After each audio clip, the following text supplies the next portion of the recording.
ওই আরবি সাহিত্যের ভিতরে পড়েছিলাম, সেখানে এক জমিদার বিবাহ করেছে, তারপরে তার নবপরিণীতা স্ত্রীকে নিয়ে খেতে বসেছে। এমন সময় এক ভিক্ষুক এসেছে। জমিদার রাগ হয়ে দরজার কাছে দিয়ে বেচারাকে ধমক দিয়ে বের করে দিয়েছে, ভিক্ষা নেওয়ার আর তুমি সময় পাও না, আমি বিয়ে করেছি, নতুন বউ নিয়ে খাইতে বসছি, বেরো এখান থেকে। গলায় ধাক্কা দিয়া ফালাইয়া তারপরে তাড়াই দিছে। বাস কয়েক বছর পর এই জমিদারের জমিদারি গেল, টাকা গেল, পয়সা গেল, সব শেষ। বউ পুষবে এমন পয়সাও নাই, বউ তার থেকে বিচ্ছিন্ন হয়ে গেল, বউকে তালাক দিয়ে দিল। দীর্ঘদিন পর এই স্ত্রী বিবাহের একটা প্রস্তাব এলো আর এক জমিদারের সাথে, আর এক এলাকার নতুন এক জমিদার হয়েছে, তার সঙ্গে বিবাহের প্রস্তাব এলো। এরপরে সেই বিয়ে হয়ে যাওয়ার পর নতুন জমিদারের সাথে এই স্ত্রী বসে খানা খেতে বসেছে প্রথম দিন। এমন সময় দরজার কাছে এক ভিখারি এসে হাজির। নতুন জমিদার বলছে, বউ আমরা তো খেতে পারবো, আমাদের খাবারের প্লেটটা আজকে প্রথম তোমাকে নিয়ে খেতে বসেছি, এই খাবারের প্লেটটা ধরেই তুমি ভিখারিকে দিয়ে আসো। বউ খাবারের প্লেটটা ভিখারির হাতে দিতে গিয়ে সেন্সলেস হয়ে পড়ে গিয়েছে, বেহুশ হয়ে পড়ে গিয়েছে। নতুন জমিদার অনেকক্ষণ অপেক্ষা করলো, বউ ফেরে না কেন, যায় দেখে বেহুশ, মুসাফির সেখানে দাঁড়ানো। কিছুক্ষণ পর বউয়ের হুশ হলো, জিজ্ঞেস করলো, হয়েছে কি, তুমি এরকম পড়ে গেল কেন? এই মুসাফিরকে দেখে বউ বলতেছে, আল্লাহর কসম, তুমি যখন আমাকে প্লেট ভরা খাবার দিয়ে পাঠাই দিলা ভিক্ষুককে দেওয়ার জন্যে, যারে ভিক্ষা দিতে গেলাম, আল্লাহর কসম করে বলি, এ হচ্ছে আমার সেই প্রথম স্বামী। এবার ওই জমিদার বলতেছে, তুমি যেমন কসম করে বলতেছো এই হলো তোমার প্রথম স্বামী, আমিও আমার আল্লাহর নামে কসম করে বলি, আমিও সেই ভিখারি যেদিন তোমরা খেতে বসেছিলে আর আমি ভিক্ষা নিতে গিয়েছিলাম, আমাকে দরজা থেকে তাড়ায় দিয়েছিলে। সুতরাং বড়াই করো না অর্থে, টাকার বড়াই করো না, অহংকার করো না। স্বাস্থ্যের বড়াই করো না, স্বাস্থ্য ভালো, অহংকার করো না। আল্লাহ যদি ইচ্ছে করেন এক রাত্রের মধ্যে মাত্র আধা ঘন্টা 15 মিনিটের ভিতরে কয়েকবার পাতলা দাস্ত দিয়া জনমের মতো শেষ করে দিতে পারেন, পারেন কিনা? সুতরাং মানুষ ঈমান বিল্লাহ, আল্লাহর প্রতি ঈমান মানুষকে এভাবে বিনয়ী করে দেয়। কোন আলহামদুলিল্লাহ। অহংকার বলে কিচ্ছু থাকে না তার, সে আগে সালাম দেয়। ঈমান বিল্লাহ, যার মধ্যে ঈমান, আল্লাহর ঈমান ঢুকে যায়, তার আগে কেউ সালাম দিতে পারে না। রাসূলুল্লাহ বলেছেন, যে ব্যক্তি আগে সালাম দেয় সে অহংকার মুক্ত। জোরে বল সুবহানাল্লাহ। এখন তো সালাম শুধু পেতে চায়। দারোগা চিন্তা করে, পুলিশের আমারে সালাম দেবে, আমি ওরে সালাম দিতে যাবো কেন? ও প্রত্যেক দিন আমারে দেয় স্যালুট, আমি দেবো ওরে সালাম, একটা কথা। এসপি মনে করে ইন্সপেক্টর আমারে সালাম দিবে, আইজি মনে করে এসপিরা আমারে সালাম দিবে, প্রেসিডেন্ট মনে করে মন্ত্রীরা আমারে সালাম দিবে, হুজুররা মনে করে মুরিদরা আমারে আগে সালাম দিবে। না, এটা সুন্নাতের খেলাফ। রাসূলুল্লাহর আগে কেউ সালাম দিতে পারে নাই। জোরে কোন সুবহানাল্লাহ। আগে সালাম দাও।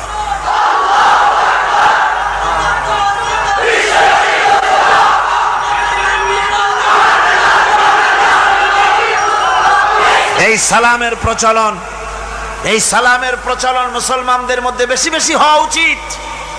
আপনারা সালামের প্রচলন চালু করে দিবেন, বেশি করে চালু করবেন।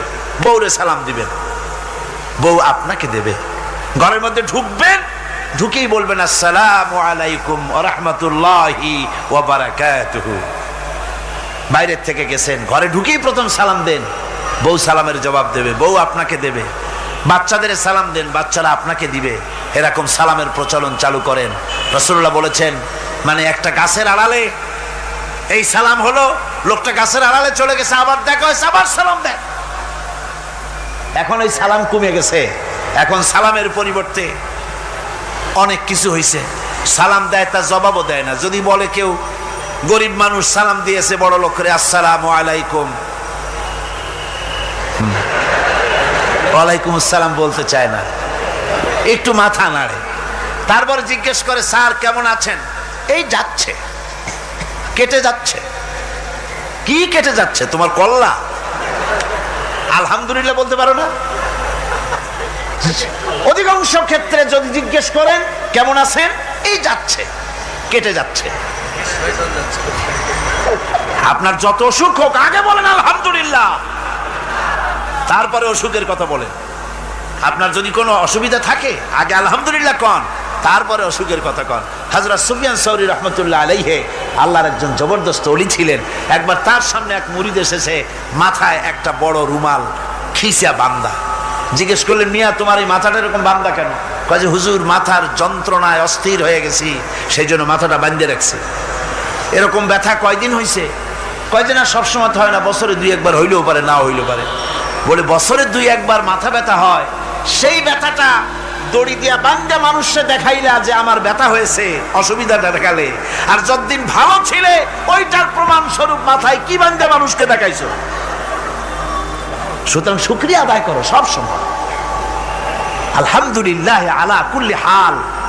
সব অবস্থায় আমি ভালো আছি, আমার থেকে আরো অনেক খারাপ আছে। সুতরাং সালামের প্রচলন তারাই করে বেশি যারা বিনয়ী হয়, অহংকার যাদের মধ্যে জায়গা পায় না। অহংকার পাবে কি করে? বান্দা কোরআন থেকে জেনেছে, ওয়াল্লাহুল গানিয়্যু ওয়া আনতুমুল ফুকারা। আল্লাহ রাব্বুল আলামিন বলেন, তোমরা হলে সবাই ফকির, তোমরা হলে সব মুকাবিক্কি, আর একমাত্র আল্লাহ রাব্বুল আলামিন বেনিয়াজ। আল্লাহই শুধু বেনিয়াজ, আর সব কি মুকাবিক্কি কার কাছে? আল্লাহর কাছে। এই জন্য বিনয়ী হতে হবে। যে জমিনটা বাস করি, জমিনটা কার? চিল্লায় কোন কার? লিল্লাহি মা ফিস সামাওয়াতি ওয়া মা ফিল আরদ। আকাশ ও তার, জমিনও। এই কথা যদি জানা থাকে, বিশ্বাস থাকে, তাহলে সেই ব্যক্তি অহংকার করতে পারে না, সে বিনয়ী হয়। ঈমান বিল্লাহ তাকে বিনয়ী বানায় দেয়। আর বিনয়ী মানুষ, নিরহংকার মানুষই আল্লাহর কাছে বেশি পছন্দ। এই ঈমান তার ভিতরে এই কথা জাগ্রত করে দেয়। আমি যদি একটা গাড়ির মালিক হয়ে থাকি, আমি যদি একটা বাড়ির মালিক হয়ে থাকি, আমি যদি স্ত্রী পুত্র সন্তান পেয়ে থাকি, আমি যদি মন্ত্রী হয়ে থাকি, আমি যদি কিছু পেয়ে থাকি, আমার হাতের কামাইয়ের দ্বারা পাই নাই। আল্লাহ শিখায় দিচ্ছেন, ওয়ামা বিকুম বিনি'মাতিন ফামিনাল্লাহ। যত নেয়ামত তোমরা পেয়েছো সব আল্লাহ রাব্বুল আলামিন দিয়েছেন। জোরে বলেন সুবহানাল্লাহ। দাতাকে ভুলে যেও না, আল্লাহর কাছে বিনয়ী হও। সমস্ত নেয়ামত একমাত্র তিনি দিয়েছেন। ঈমান বিল্লাহর দ্বারা মানুষের এই গুণ সৃষ্টি হয়, এই উপকার হয় মানুষের, যে সে বিনয়ী হয়ে যায়। আল্লাহ পাক কোরআনে কারীমের মধ্যে আরো বলেন, ওয়ালা তামশি ফিল আরদি মারহান ইন্নাকা লান তাখরিকাল আরদা ওয়ালান তাবলুগাল জিবালা তুলা। ওয়ালা তামশি ফিল আরদি মারহান, আমার এই জমিনের উপরে অহংকার করে হেঁটো না। আল্লাহ পাক নিষেধ করেছেন, জমিনের উপরে অহংকার করে হেঁটো না। এই জমিনের উপরে অহংকার করে হাঁটতে গিয়া তুমি পদাঘাত করে আমার জমিনটারে ফাটাই দিতে পারবে না। আবার অহংকার করে লাভ দিয়া আমার পাহাড়টার উচ্চতাও ছাড়াই যেতে পারবে না। যখন তুমি পাহাড়ের উচ্চতা ছাড়াতে পারবে না, যখন জমিনটারে লাথি মেরে ফাটাই দিতে পারবে না, তখন আবার অহংকারটা কিসের? কিসের অহংকার? নিজের দিকে তাকাও, তোমারে আমি বানাইছি কি দিয়া? তোমার পেটের মধ্যে কি? তোমার শরীরের মধ্যে কি? মলমূত্র দিয়ে পেটটা ভরা, আর দুনিয়ায় এসেছো এক ফোঁটা নাপাক পানি দিয়ে। যে নাপাক পানি ফোঁটা শরীর থেকে বেরিয়ে গেলে পরে গোসল ওয়াজিব হয়ে যায়, ফরজ হয়ে যায়। এমন একটা নাপাক পানি, যার জন্মের উৎস, তার তো অহংকার করা শোভা পায় না। অহংকার করবেন কেবলমাত্র কে? চিল্লায় বলেন কে? হাদিসে কুদসির ভিতরে এসেছে, আল্লাহ পাক বলেছেন অহংকার হচ্ছে আমার ইজার, অহংকার হচ্ছে আমার চাদর। যে ব্যক্তি অহংকার করে সেজন্য আমি আল্লাহর চাদর নিয়ে টানাটানি করে, জোরে কর নাউজুবিল্লাহ, চিল্লায় কর নাউজুবিল্লাহ।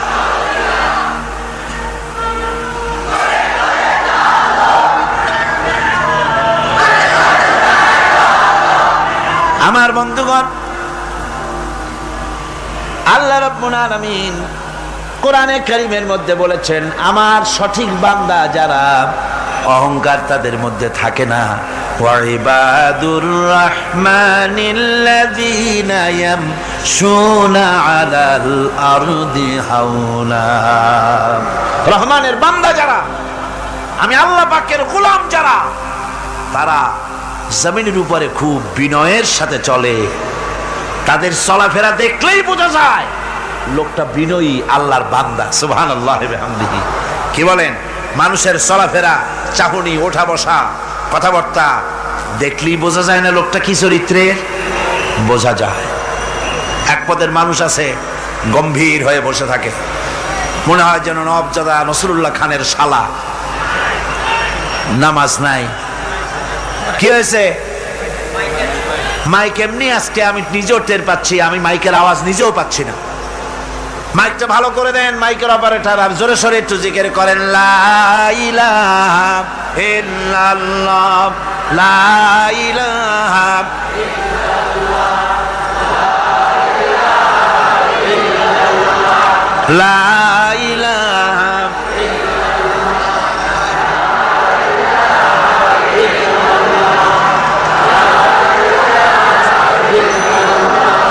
বসেন, বসুন। লা ইলাহা ইল্লাল্লাহ, লা ইলাহা, লা ইলাহা,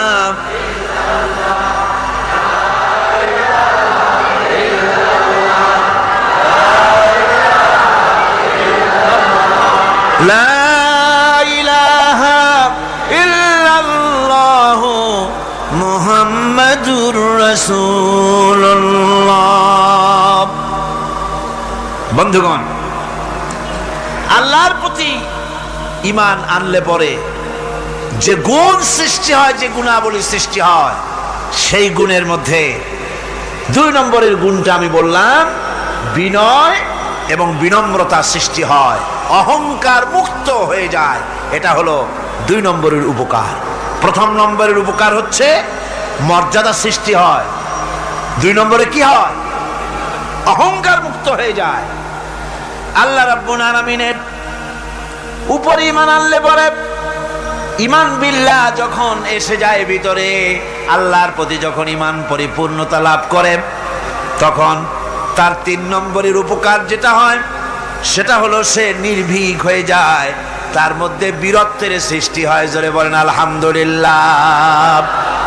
ঈমানদার লোক কোনোদিন কাপুরুষ হয় না। ঈমানদার লোক কাপুরুষ হয় না, বীর পুরুষ হয়। আর পৃথিবীতে কাপুরুষেরা কোনো ইতিহাস সৃষ্টি করতে পারে না। বীর পুরুষ জীবনে মরে একবার, আর কাপুরুষ মরে জীবনে বারবার। পাতিশিয়ালের ডাক শুনে চিতয়ে পড়ে, ট্রাকের টায়ার পাংচার হয়েছে, আওয়াজ শুনে হার্ট ফেল করে। এই হলো যারা নাকি ইমানের দিক থেকে দুর্বল, তাদের এই অবস্থা। আর ইমানদার যারা, তারা বোমার আওয়াজ শুনে পালায় না, বরং আহত সিংহের মতো আওয়াজ যেদিকে হয়েছে সেদিকে ছোটে গিয়ে দেখে তার কোনো ভাই আহত হয়েছে কিনা। এটা হলো ঈমান বিল্লাহর 3য় গুণ, 3য় উপকার। আল্লাহর প্রতি ঈমান আনলে পরে মানুষ নির্ভীক হয়ে যায়। মানুষের সবচাইতে ভয়টা কি কন্ত বলতে পারেন? সবচাইতে বড় ভয় কিসের? মৌতের। অবশ্য কেউ কেউ বড় ভয় বউকেও মনে করে যে বউ হলো সবচাইতে বড় ভয়ের জিনিস। স্ত্রীকে অনেকে মৌতের চাইতেও ভয় মনে করে। একবার নাকি একজন দেশের বাদশাহ তিনি বলছিলেন মন্ত্রীকে যে আমার দেশের লোকেরা সবচাইতে কারে বেশি ভয় করে? মন্ত্রী বলছে দেশের লোকেরা সবচাইতে বউকে বেশি ভয় করে। বলি এটা একটা কথা হলো নাকি? প্রমাণ করতে যদি না পারো তাহলে তোমার চাকরি শেষ। প্রধানমন্ত্রী তো মুসিবতে পড়ে গেছে। তারপরে সমস্ত লোক ডেকেছে, সমস্ত শহরবাসীকে ডেকে তারপরে বলছে তোমরা যারা বউকে ভয় করো না তারা সব এদিকে আসো, আর যারা বউকে ভয় করো তারা এ পাশে থাকো। এখন যারা ভয় করে তারা সব একদিকে চলে আসছে। একটা শুকনা শাকনা মানুষ একা দাঁড়ায় আছে, ভয় করে না সেই দলে, আর সব একদিকে। বাদশা আশ্চর্য হয়ে গেল, সব মানুষ ভয় করে একদিকে চলে আসলো, আর তুমি একা শুকনা শাকনা মানুষ, তুমি বউরে ভয় করো না, ব্যাপারটা কি? কয় যে না, বউকে ভয় করি কিনা তা জানি না, আমি আসার সময় আমার বউ বলে দিয়েছে সব লোক যেদিকে যাবে সেদিকে যাবে না, একা দাঁড়ায় থাকবে একদিকে।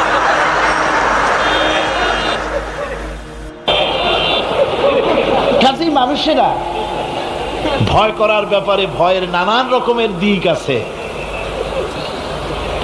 কিন্তু প্রকৃতপক্ষে এটা একটা উপমা দিলাম আমি মাত্র। প্রকৃতপক্ষে মানুষের কাছে সবচাইতে বড় ভয় হলো মৃত্যুর ভয়। সবচাইতে ভয় কিসের ভয়? মানুষের ভিতরে যখন ঈমান বিল্লাহ এসে যায়, আল্লাহর প্রতি যখন সে পরিপূর্ণরূপে ঈমান যখন আনে, তখন তার ভিতরে এই চিন্তা আসে মৃত্যু তো আমার হবে, মৃত্যু থেকে পালাবার উপায় নাই। পালাবার উপায় যদি থাকতো তাহলে না হয় অবশ্যই ভয় পেতাম না, কিন্তু মৃত্যু থেকে তো পালাতে পারবো না, তখন কাপুরুষ হব কেন?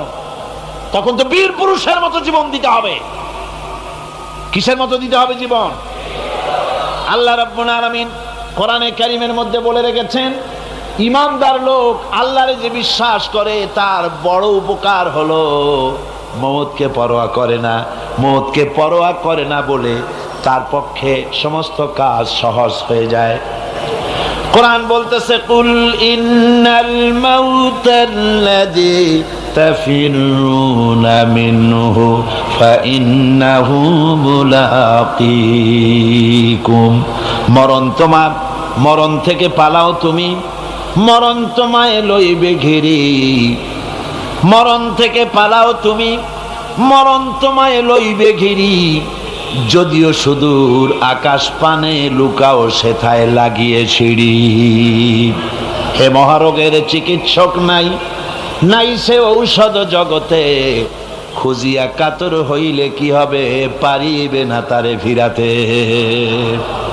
হে মৃত্যু আসবেই, মৃত্যুর হাত থেকে বাঁচবার কোন উপায় যখন নাই, তখন সেই মওত কাপুরুষের মওত কেন হবে? ঈমান এই উপকার করে মানুষকে, বুকটারে বড় বানায় দেয়। মানুষ শুকনা হতে পারে কিন্তু কলিজাটা বিরাট হয়, তার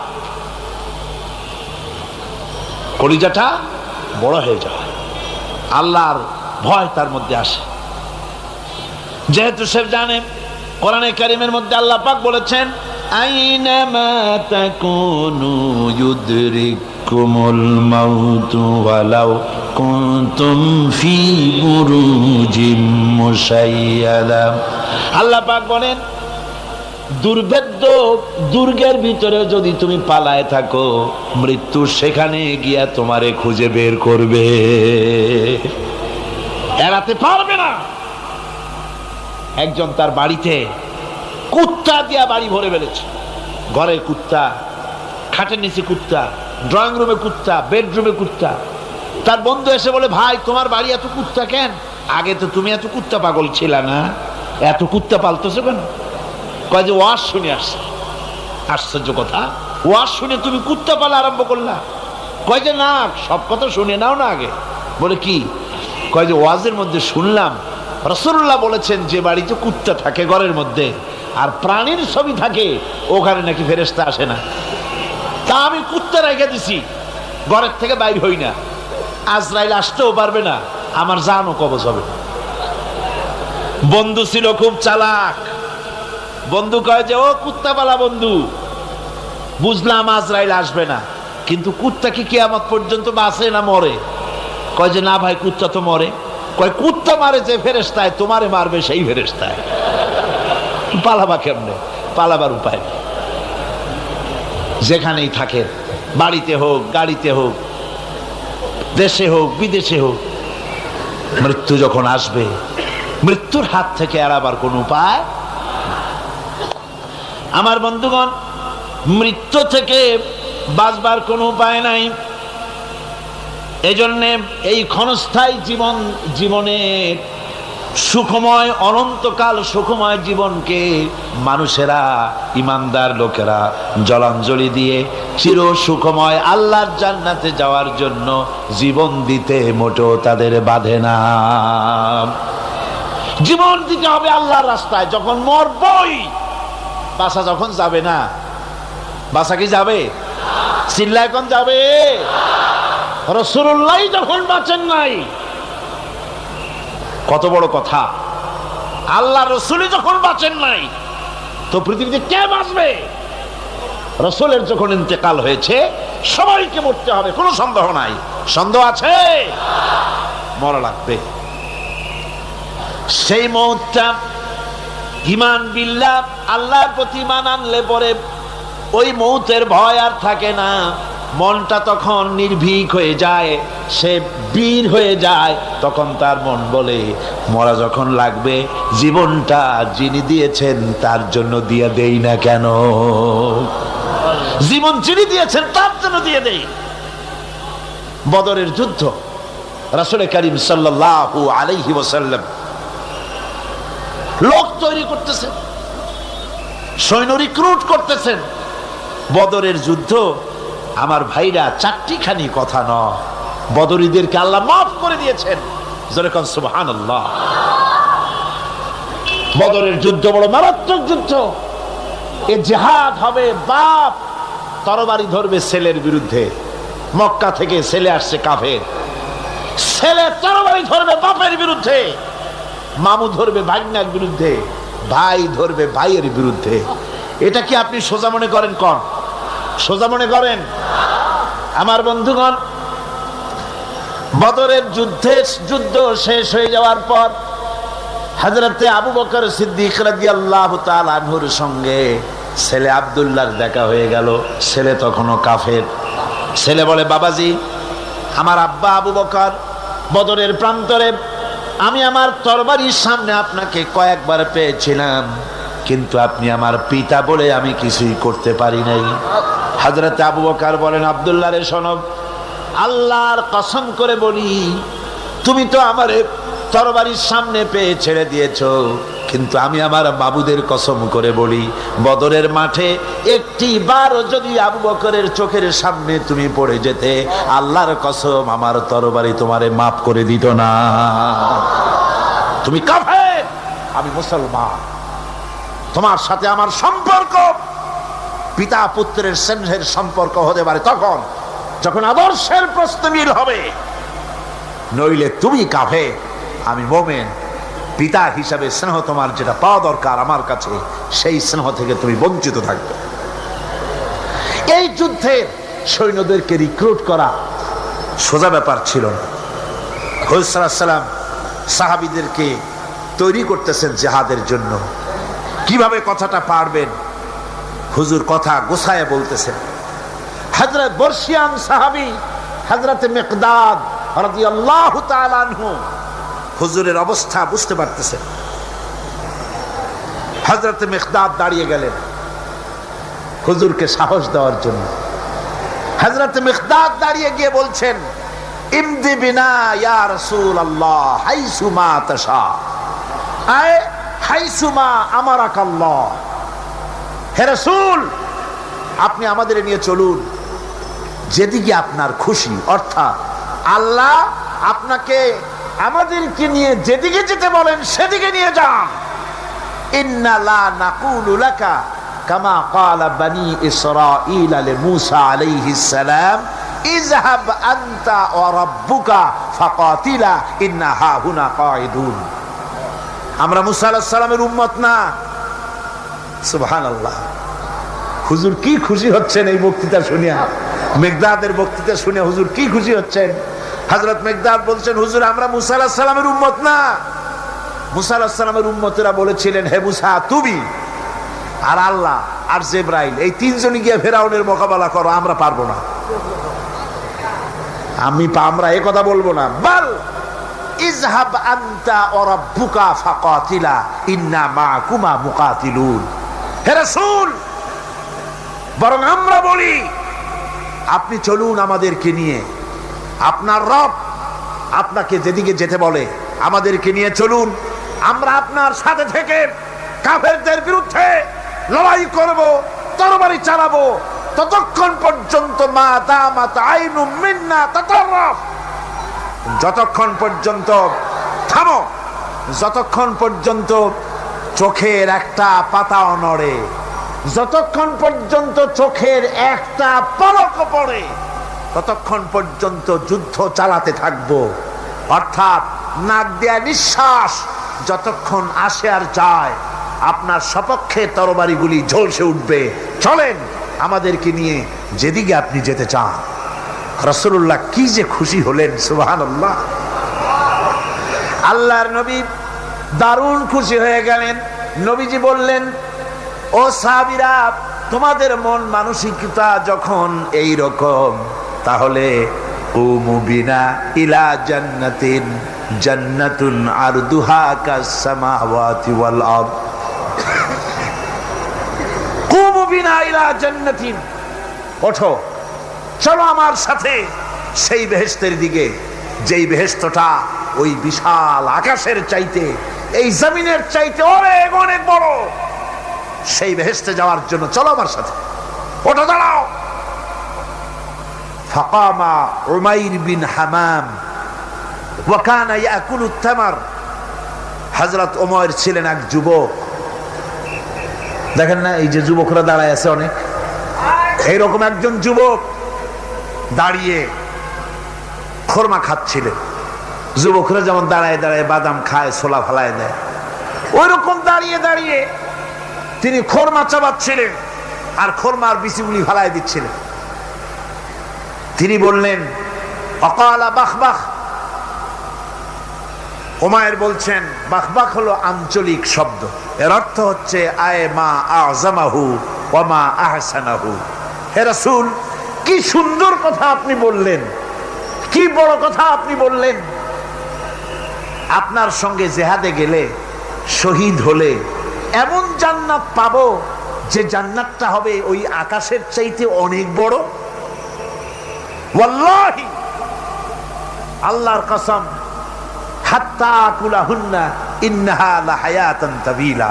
আমি যদি এই সমস্ত খোরমাগুলি খেতে যাই, তাহলে আমার হাতে যতগুলি খোরমা আছে এই সবগুলি খোরমা যদি খেতে যাই তাহলে তো বেহেশতে যেতে দেরি হয়ে যাবে।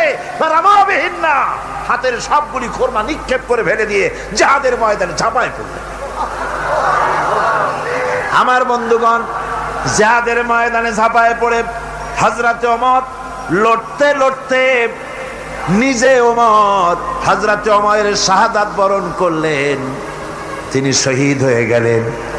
জিহাদের শেষে যখন শুহাদায়ে বদর যখন জানাজা হবে, একজন সাহাবী দেখিয়ে দিলেন, হুজুর এই হলো সেই ওমর যিনি জান্নাতের খোঁজ খবর শুনে হাতের খোরমাগুলি খাওয়ার সময় পায় নাই।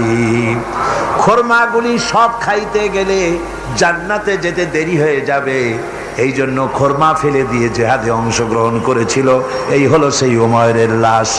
আল্লাহর নবী হযরত ওমরের দিকে আঙ্গুল দিয়া বললেন, ওমর, যেই জান্নাতের জন্য খোরমা খাওয়ার তর তোমার সয় নাই, তাড়াতাড়ি করে এসে শহীদ হয়েছো, আমি নবী সাক্ষী দিচ্ছি, ইন্নাকা মিন আহলিহা, আমি সাক্ষ্য দিচ্ছি অবশ্যই তুমি আল্লাহর জান্নাতি, অবশ্যই তুমি বেহেশতে যাবে। সুবহানাল্লাহ, তুমি বেহেশতের অধিবাসী।